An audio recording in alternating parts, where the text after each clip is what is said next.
Hey everybody, I just wanted to do a quick video and just say hey.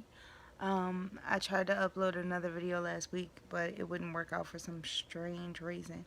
So I thought that I would um, continue on my whole mommy issues thing and how I'm dealing with that, along with the fact that I have just been diagnosed with PTSD um, from some things that happened to me um, as far as my childhood goes and things of that nature and how I'm dealing with that.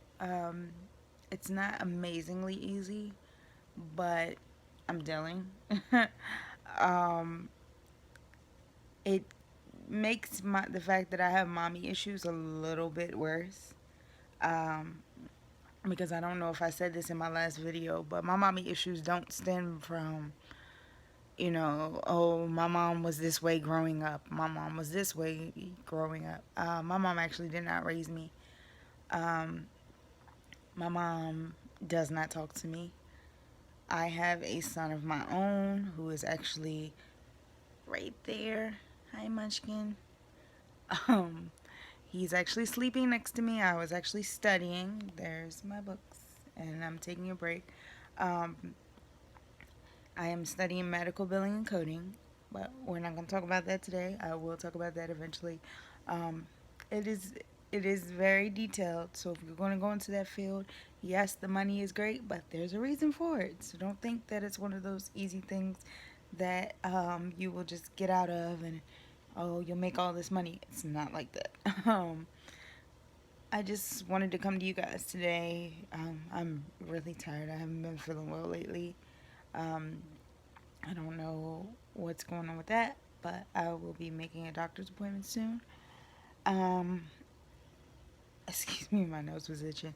But yeah, I just wanted to touch base with you guys about mommy issues a little more and how I feel about being diagnosed with PTSD. Um, haven't really wrapped my head around the PTSD thing completely. Part of that being that it's kind of hard to accept. Like, you think that only most people with PTSD are people who, went through, like, being kidnapped or were in the military or, things of that nature. So, going to a psychotherapist and then having them say, oh, well, I just thought you should know you've been diagnosed with PTSD. And these are my X and Y reasons, and this is how we're going to treat it.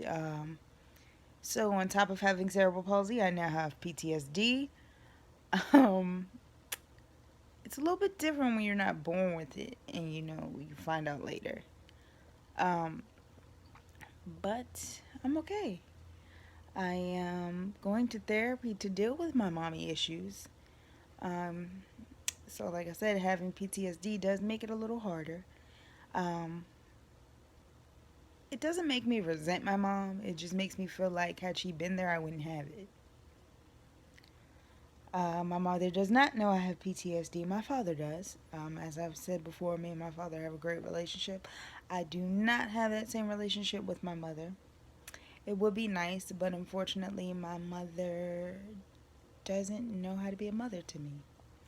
Um, like I've said before, has nothing to do with my god sister.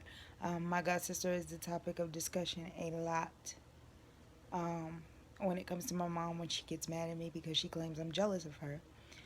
Um, Not really sure what I have to be jealous of because my god sister and I are pretty much the same age. Um, and I'm not sure what she has that I don't.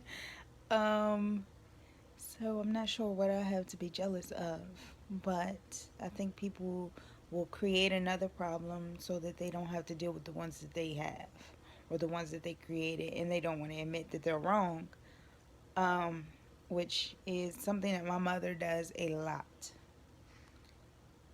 I have pretty much washed my hands of one day hoping that she will wake up. Right now, I'm just trying to tell my brain, um, well, not my brain necessarily, mostly it's more so my heart. I'm trying to tell my heart that my brain is right when it comes to my mom and just let that go.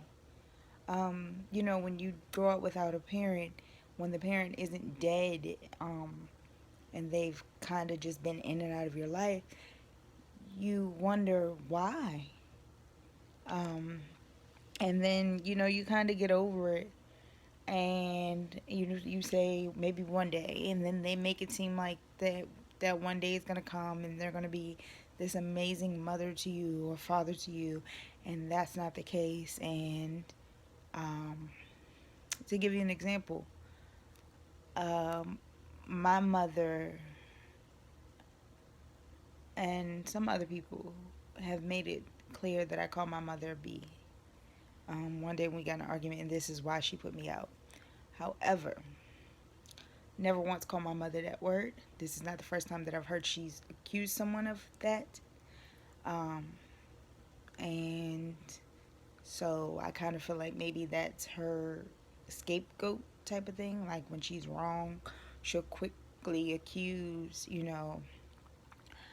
the other person of saying something out of the way. And that is why she did what she did. However, the person who she claims was involved in the situation first told me that when she brought it up in front of them, she told them she didn't hear me say it. And then she turns around and says she did. So, to be quite honest with y'all, this was some years ago. I don't remember calling my mother that. However, supposedly I did. Um, this was during the time that I lived with my mother, so I just want to put that out there, because I don't want it to ever be said. There's two sides to every story. So this is the reason why my mother claims she doesn't deal with me now, is because I supposedly called her B. However, don't remember that. I feel like my mother makes up stories and excuses and she believes them herself, and she in turn eventually will get those around her to either believe them or they will constantly deny, and she will believe it so much that she doesn't care. Um, Excuse me, guys, my nose is like really itching for some reason. But anyway, she has her side of the story and I have mine. However, let me make this clear to you guys. When you are the child in that situation and somebody who was never your father, never your father or your mother comes in the picture and they are trying to be your parent, like right off the bat, that isn't easy. She pretty much came in with a force and thought anything she said went. And I tried to tell her, at that time I was 23, 22, 23. Um, you know, that's not how, that's not how that works. You didn't raise me. So give me the chance to, you know, get used to you and give me the chance to say, hey, yeah, this is my mother, and grow that love and respect for you. It does not happen overnight. Even with a baby. A baby, they love you and they have a bond with you if you're a mother, because you carry them when they're born, if you're the father because you're around. But you have to keep that going. You can't just say when they start talking and walking and feeding themselves, "Oh, I'm done and this isn't my responsibility anymore." They've reached a pinnacle where they can do more by themselves. So they need to go ahead and do that. And expect for them when they're older to say, "Oh, I love and adore my mother so much." Like, I would never expect for my son to love me the way that he does if I didn't take care of him the way that I do. Like, my son is my pride and joy. Um, he is a spoiled little brat sometimes, but he's an only child, so he can do that. Like, prime example, I went to Walmart the other day. No, I didn't get this necklace from Walmart, but isn't it pretty? Sorry, guys, I'm kind of going off on side conversation, but yeah, got this from my local roses store. But anyway, back to what I was talking about. Sorry.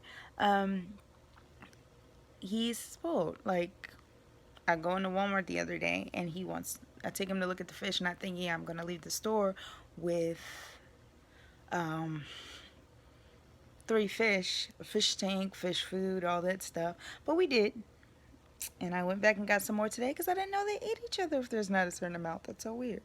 But he's happy. He loves it. He loves watching them. He loves feeding them. He's 2. He will be 3 next month, along with mommy. My birthday's on the 1st, and it's coming up, so I probably will do a video that week. Not really sure.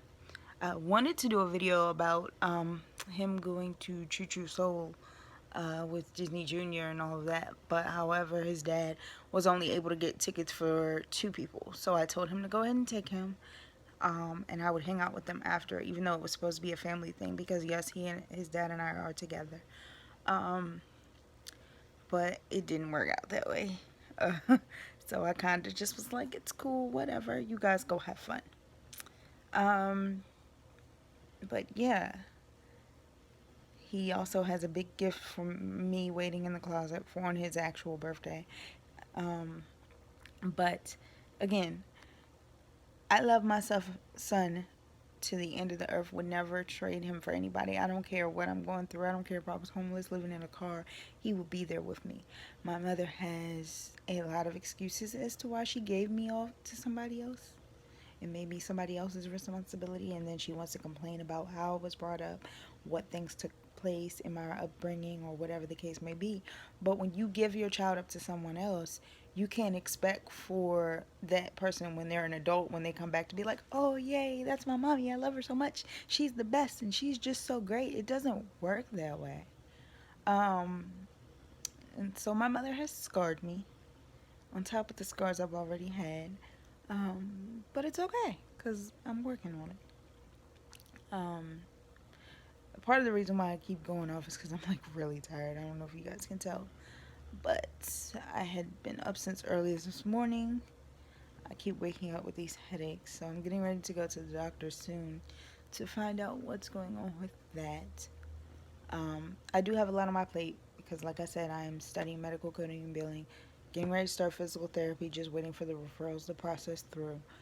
Um, and I have a psychotherapist and different things going on.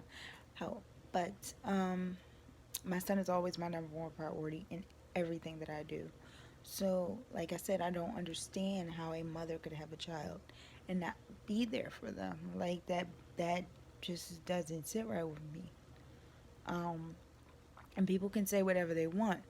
However, it's not something that you just wake up one day and is like, oh yeah, that's my mom and I love her so much. But apparently, my mom thought that that was the way it was supposed to be between us. Unfortunately, she had to find out that it didn't work that way. She wanted me to cut off my family who I was raised around and act like I didn't know them. Sorry, not gonna do that. Um, Biggest reason, that woman was my mother. She did raise me. Those kids I grew up with were like my brothers and sisters. Not gonna happen. Sorry. Um, just wasn't gonna do it. She had a problem with that. Um, she she even did something that I will probably feel this way about to the day I take my last breath. My mom decided to have a meeting about my cerebral palsy and being pregnant. When I refused to have an abortion, she told my dad that a doctor told her I couldn't carry children. However, I have cerebral palsy in my legs. Not my stomach, not my uterus, not any of those things that help you a woman get pregnant. None of that. She did not know my dad had already been to the doctor with me. Um, and my dad knew I was able to carry a pregnancy because I actually asked the doctor. I went for a different reason. I had went to be with my dad and started feeling sick. And my dad took me, Excuse me. My dad took me to the emergency room and I found out I had some type of virus. They couldn't even identify it. They said it was probably just something small, but because I was pregnant, it probably was affecting me differently. And so I actually asked the doctor while my dad was sitting there. Now, doctor, tell me, um, am I able to carry a pregnancy full term? And he looked at me and was like, don't see why not. So my mom takes my dad into the back bedroom of where I was staying and lies to him and tells him that doctors told him I can't have children. Now, why would a mother do that? Mind you, at the time I was pregnant with my son, I was 25 years old. We're not talking about a baby. We're not talking about someone who does not have finances, cannot make up their own decisions, cannot do what they needed to do, was not in school. We're not talking about an uneducated woman with a disability. We're talking about somebody who dresses themselves, feeds themselves, cooks for themselves, cleans for themselves, does everything that I need to do for myself. And that is what she decided to do. Now, does that sound like a mother? No, not to me. At the end of the day, even though I had my son out of wedlock, my mother who raised me and my dad were there for me through my entire pregnancy, including my godmother. My godmother was actually going to come and stay at my dad's house after my son was born, had he been born when he was supposed to be. My son actually came early. But she was going to come and stay at my dad's house to help me and make sure that everything I needed, because I had a C-section, was okay and I was taken care of. That is what a mother does. When my son was born, my aunt who raised me brought me, I think it was 2 or 3 big bags of clothes um, for my son. That is what a mother does. Um, my father took me back and forth to doctor's appointments, made sure I was eating. My aunts made sure I was eating, made sure I was taking care of myself. That is what a mother or father is supposed to do. But yet, go through things. My mother doesn't call me. She's aware of what I went through. She didn't call me. Um, she didn't see my son until my son was 3 months, I think, because I took him to visit his dad, and I ended up visiting her while I was up here before we moved back. And then my mother didn't see my son again until my son was trying to think how old my son actually was. I think my son was a year old. It was at his first birthday party, if I'm not mistaken. Then I saw my mother again when I stayed with her for a short period of time. During the time that I stayed with her, we were waiting for our apartment where I live now, for the person who lived in it to move out, so we could move in and they could clean it and blah blah blah. My mother badmouthed me from the time I went into her house, from the time that I left. Um, she talked about me bad. I heard most of the things come out of her mouth myself. And my siblings would say, she doesn't talk to us about you like that. Oh, it's not us, it's nothing but good things. But the funny thing is, one of the main people she ran her mouth about me to was one of my siblings. And you know who you are if you watch this. I don't like the putting each other against each other type of stuff. And I don't like being lied to my face. I'm not a nasty person. I'm not a mean person. I try to be a great person. Um, but these are my mommy issues. You know, you go from not being in my life at all to causing high school drama when I'm an older adult. Like, I don't get it. Um, so, no, I don't really have a relationship with my mother. I've had my uncle tell me when I was staying with my mother, one of my uncles was in a very bad car accident. I thank God he's still alive. And my uncle came to stay at my mom's, and he said the reason why y'all don't get along is because y'all so much alike. And I told him, no, we don't get along because she's never given me the chance to get to know me, and I left it at that. Because she hasn't. My mother doesn't know any of my interests. She's never tried. To this day, Maybe one day we'll get on camera and I can just ramble off and let you guys hear. If I ask her what my favorite color is, ask her my favorite type of music, ask her what I like to do in my free time, ask her what my style is, ask her anything, that a mother should know about their daughter. Bet you she don't know. And it's sad. And it does hurt. Hurts my heart deeply. But at almost 29 years of life, sometimes it's just time to give up the ghost. So I'm working with through my mommy issues. It's not all that easy, but I'm getting there. And I thank you guys for taking this journey with me, with dealing with CP and mommy issues, and now PTSD. Yay! So I will talk to you guys later. With my messed up lipstick. I know it's been a long day for me. But I will talk to you guys later and keep filling you guys in on updates. And I will talk to you guys probably again soon about PTSD. I'm still learning more about what's going on there. And maybe do a mommy and me video for Kendrick's birthday where he just talks to you guys too. You'll get to meet him for real. Still thinking about that one though. I don't know if I want to share my baby with all of you guys. But I will talk to you guys later. Bye bye.